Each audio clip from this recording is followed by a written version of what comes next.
ismaqali daawasho wanaagsan saaxiibayaal halkani waa channelka dabagalka wararka waa 19 bisha 8 2019 wararkan idin hayno kuwooda ugu waaweyn waxa kamid ah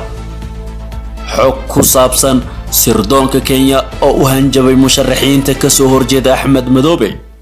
qorshaha safarka madaxweyne Farmaajo ee Djibouti iyo loolan ka dhex taagan laba isbahaysi khilaaf xoog leh oo ka taagan Dhuusamareeb iyo wasiirka amniga xukuumadda Soomaaliya oo gaaray magaaladaasi saddex dawladood oo ku heshiiyay in Axmed Madoobe uusan mar kale noqon madaxweynaha Jubbaland iyo qorshahooda oo la ogaaday xog ku saabsan taliyaha booliska gobolka Banaadir Saadiq John oo xiray 4 taliye oo gawaari ka soo daayay bara control xiisada ka taagan doorashada Jubbaland oo si xoogeysatay iyo khilaaf ka dhex qarxay madaxweynaha Puntland Saciid Cabdullaahi Deni iyo ku xigeenkiisa Axmed Crash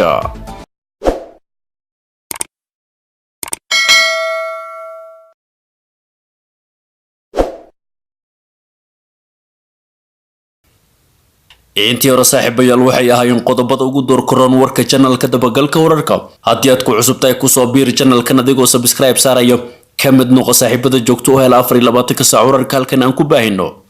qaybta hoose ee faallada commentiga nagula wadaaga aragtidaada muuqaalka la garee sidoo kale la wadaaga saxaabtada adigoo share garanaya kumaadsanid inaad ka mid tahay saaxiibada channelka dabagalka wararka haatan warkiyo fidsanna sirdoonka Kenya ayaa u hanjabay musharaxiin ka soo horjeeda Axmed Madoobe xog gaar ah oo aan helnay ayaa sheegaysa in saraakiil ka tirsan sirdoonka Kenya ay magaalada Kismaayo kulan qarsoodi ah kula qaateen qaar ka mid ah musharaxiinta u taagan xilka madaxtinimada maamulka Jubbaland saraakiisha ka socotay sirdoonka dawladda Kenya ayaa la sheegay in musharaxiintaas ay hordhigeen dalab ay wateen oo ahaa inay taageeraan musharax madaxweyne Axmed Madoobe oo lagu xagliyo in taageero weyn uu ka haysto dawladda Kenya mas'uuliyiin ku sugan magaalada Kismaayo oo naga codsaday in aan magacooda u adeegsan warbaahinta ayaa inoo xaqiijiyay in kulanka saraakiisha Kenyaanka ah ay la qaateen musharaxiin ay kamid yihiin Cabdinaasir Seraar oo si weyn uga soo horjeeda siyaasadda Axmed Madoobe aadna ugu dhow madaxda dawladda federaalka iyo musharax madaxweyne Cabdi Cali Raage saraakiisha ka socotay sirdoonka Kenya ayaa musharaxiintaas ugu hanjabay in haddii aysan taageerin Axmed Madoobe ay Kenya ku soo rogi doonto xayiraad dhaqaale iyo mid socdaalba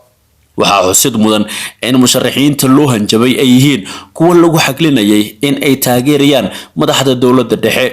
doorashada Jubbaland ayaa wajahaysa loolan aad u xoogan oo ay ka dhex muuqdaan dawladaha dariska la ah Soomaaliya kuwaas oo ugu cadcad yihiin Kenya iyo Ethiopia oo iyagu kale dana kala duwan beesha caalamka ayaa sidoo kale sheegtay inay aad u saluugsan tahay habka ay guddiga doorashada Jubbaland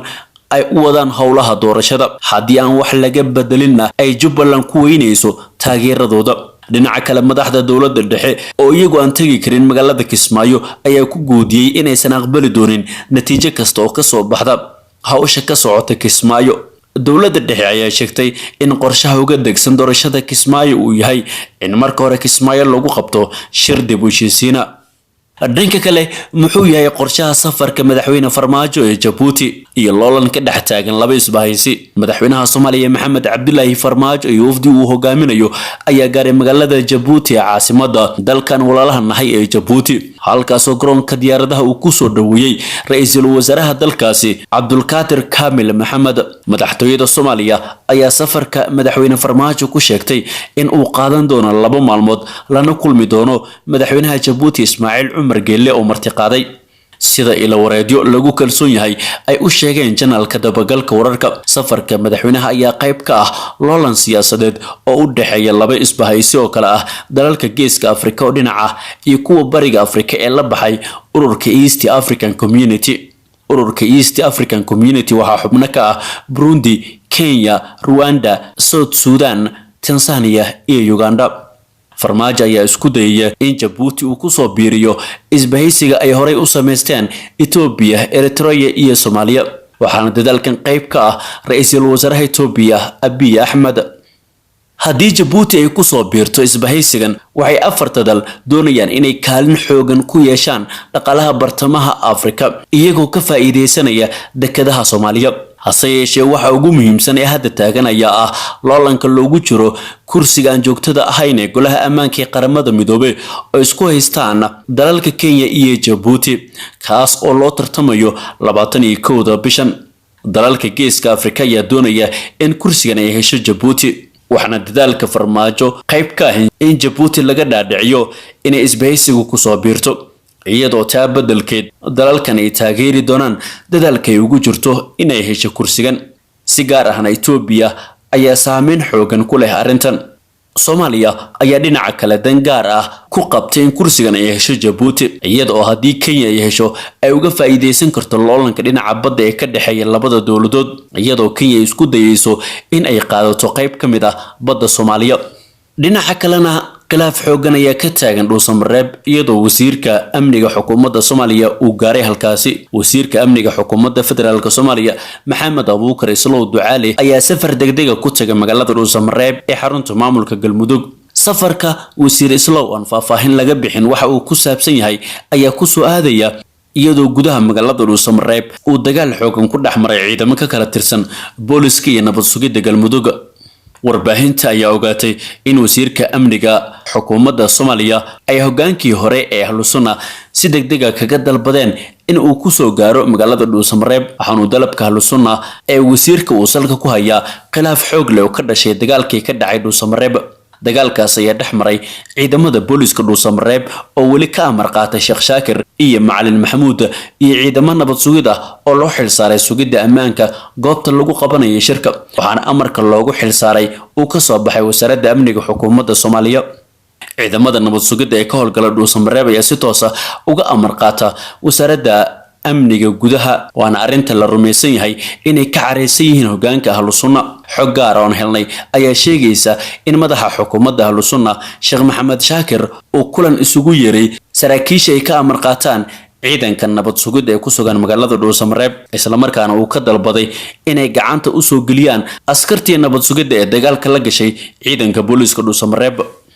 saraakiisha ayaa la sheegay inay ku gacan sayreen dalabka Sheekh Shaakir ee ahaa inay soo qabtaan askartii ay iska caabinta kala kulmeen booliska Dhuusamareeb oo Sheekh Shaakir uu doonayay inay la wareegaan gacan ku haynta hoolka loo diyaariyay in la isugu keeno ergada ka qayb galaysa shirka dib u heshiisiinta Dhuusamareeb. Sheekh Shaakir ayaa ka carooday amar diidada uu kala kulmay saraakiisha nabad sugidda Dhuusamareeb waxaana xogta uu helay channelka dabagalka wararka ay sheegaysaa in uu ka dalbaday wasiirka amniga in si dhaqso ah uu ku soo gaaro magaalada Dhuusamareeb. wixii ku soo kordha khilaafkan ka taagan magaalada Dhuusamareeb wararkeena kale ayaad ku daawan doontaan insha Allah. markana dawladdu ku heshiiyay in Axmed Madoobe uusan mar kale noqon madaxweynaha Jubbaland iyo qorshahooda wax laga ogaaday. wargeyska The Standard ee ka soo baxa magaalada Nairobi ee xarunta dalka Kenya ayaa warbixin dheer ka qoray arrimaha Jubbaland gaar ahaan doorashada madaxweynaha maamulkaas oo dhacaysa Khamiista soo socota. wargeyska ayaa shaaciyay in dalalka Soomaaliya, Ethiopia iyo Eritrea ay sameysteen isbahaysi isla markaana ay doonayaan in ay bedelaan Axmed Madoobe oo sanadkan la kulmaya cadaadis xooggan. sidoo kale wargeysku waxa uu sheegay in isbahaysiga ay sameysteen dalalkan uu muhiimadooda koowaad yahay sidii looga guuleysan lahaa oo meesha looga saari lahaa Axmed Madoobe oo xafiiska jooga tan iyo markii la aasaasay maamulka Jubbaland. dhinaca kale wargeyska The Standard ayaa tilmaamay in Kenya ay wado dadaal ay ku doonayso in markii saddexaad Axmed Madoobe uu ku soo baxo doorashada maamulkaasi isla markaana ay xoog badan gelinayso arrintaasi. The Standard oo soo xiganaya saraakiil ka tirsan wasaaradda arrimaha dibadda dalka Kenya ayaa sheegay in danta Kenya ay ku jirto in dib loo doorto Axmed Madoobe. ugu dambeyn wargeyska ayaa xusay in Axmed Madoobe uu yahay saaxiibka kaliya ee Kenya ka caawin kara dhanka amniga iyo danaha ay ka leedahay Soomaaliya. dhanka kale Saadaq John ayaa xiray 4 taliye oo gawaari ka soo daayay bara control. taliyaha qaybta booliska ee gobolka Banaadir Saadaq Umar Xasan Saadaq John ayaa habeen hore xiray 4 taliye oo ka tirsan booliska Soomaaliya iyo ciidankii la shaqeynayay. taliyaasha la xiray ayaa madax ka ah 4 control oo ku yaala magaalada Muqdisho isla markaana ka tirsan aag lama soo dhaafaanka ah ee Muqdisho. sidoo kale waxaa la xiray ciidankii halkaas kula sugnaa. taliyaasha la xiray waxa ay kala joogeen isgoysyada Sanca, Jardiinka, KBB iyo control kale oo ka tirsan degmada Wadajir ee gobolka Banaadir waxaana loo haystaa gaadiid ay soo daayeen kuwaas oo ay lahaayeen mas'uuliyiin ka tirsan dawladda federaalka Soomaaliya qaarkoodna ay soo damiinteen. waxaa jira amar ah in aan la soo deyn karin wax gaadiid ah ciddii doontaha wadatee si loo xaqiijiyo amniga iyo in aan la ogoleen in xubno la tuhunsan yahay ay ku soo moodaan magacyada dad ka shaqeeya dowladda taasi oo taliyayaasha la xiray ay fulin waayeen askari ka tirsan ciidamada booliska Soomaaliya isla markaana ku jira dadka loo heesto in gawaaridan ay soo daayeen ayaa sheegay in isaga iyo taliyihiisa la xirayo isla markaana loo heesto 7 gaari oo aroos waday isla markaana uu wakiishay gudoomiyaha degmada Shibis waxaan ka qornay ayuu yiri dhikaarada magacyada darawalada iyo taargada gaariga laakiin Saadiq John waa uu naga diiday waxaana noo sheegay in la xirayo ayuu yiri askarigan inkastay magaalada Muqdisho wajahayso go'doon iyo caburintii ugu adkayd ayaa haddana dad badan waxay aaminsan yihiin in magaalada ay ka soo hagaagayso xaaladeeda amni dhorkii bil ay ugu dambeeyay waxaana yaraaday dilalkii magaalada iyo qaraxyadii weeraradii tooska ahaa ee ka dhici jiray magaalada Muqdisho dhanka kalena wararkii ugu dambeeyay xiisada ka taagan doorashada Jubbaland oo sii xoogeysatay waxaa xoogeystay khilaafka ka taagan doorashada maamulka Jubbaland kadib markii xubnaha beesha caalamka iyo guddiga doorashooyinka Jubbaland ay isdhaafsadeen dhowr warqadood oo ku saabsan hanaanka doorashada Jubbaland xubnaha beesha caalamka ayaa hadda ku soo biiray khilaafka ka taagan doorashada maamulka Jubbaland kadib markii ay sheegeen in aysan taageeri doonin natiijada doorashada maamulka Jubbaland James Iswan wakiilka qaramada midoobay u qaabilsan Soomaaliya qoraal uu u diray gudoomiyaha guddiga doorashooyinka Jubbaland ayaa lagu sheegay in haddii aan la qaadin tallaabooyinka ay codsatay beesha caalamka aysan taageeri doonin natiijada hanaanka doorashada Jubbaland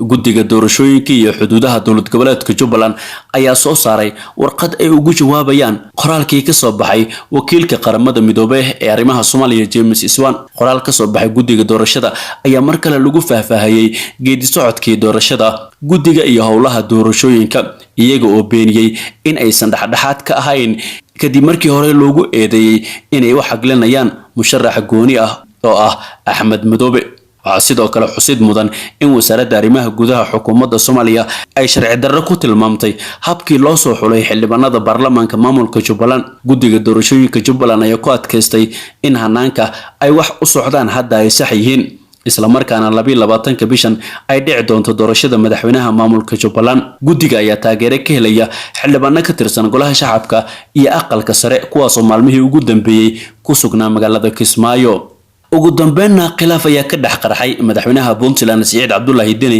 iyo ku-xigeenkiisa Axmed Karaash waxaa banaanka u soo baxay khilaaf xoogan oo u dhaxeeya madaxweynaha maamulka Puntland Siciid Cabdullaahi Deni iyo ku-xigeenkiisa Axmed Cilmi Cismaan Karaash labada mas'uul ayaa isku khilaafay magacaabida guddiga doorashada ee ku meel gaarka ah madaxweyne Deni ayaa shalay magacaabay 5 xubnood oo ka mid noqonaya guddiga doorashooyinka Puntland waxaana magacaabistan ku hor yimid madaxweyne ku-xigeenka oo sheegay in aan la tashi lagala samaynin Axmed Karaash ayaa sheegay in magacaabista guddigan ay ka hor imaanayso lifaaqa koobaad ee dastuurka oo tilmaamaya tirada iyo xubnaha sida loo kala magacaabayo taas oo cadeynaysa in aanu xaq u lahayn madaxweynaha kaligiis inuu magacaabo 9 xubnood qoraal ka soo baxay Axmed Karaash ayuu ku cuskaday qodobo ka mid ah dastuurka Puntland kuwaas oo kala ah qodobada 8aad 5aad 81aad 2aad iyo lifaaqa dastuurka waxaana uu magacaabista guddigan ee madaxweynaha uu ku tilmaamay mid sharci darro ah guud ahaan war wixii dal iyo daafaha caalamka naga soo gaaray oo aad ka daawanaysan channelka dabagalka wararka waa naga inta haddii aad ku cusub tahay channelkan ku soo biro subscribe saar kana mid noqo saaxiibada joogto u hela 24 saac wararka halkan aan ku baahino kuma hadsanid inaad nagu soo biirtay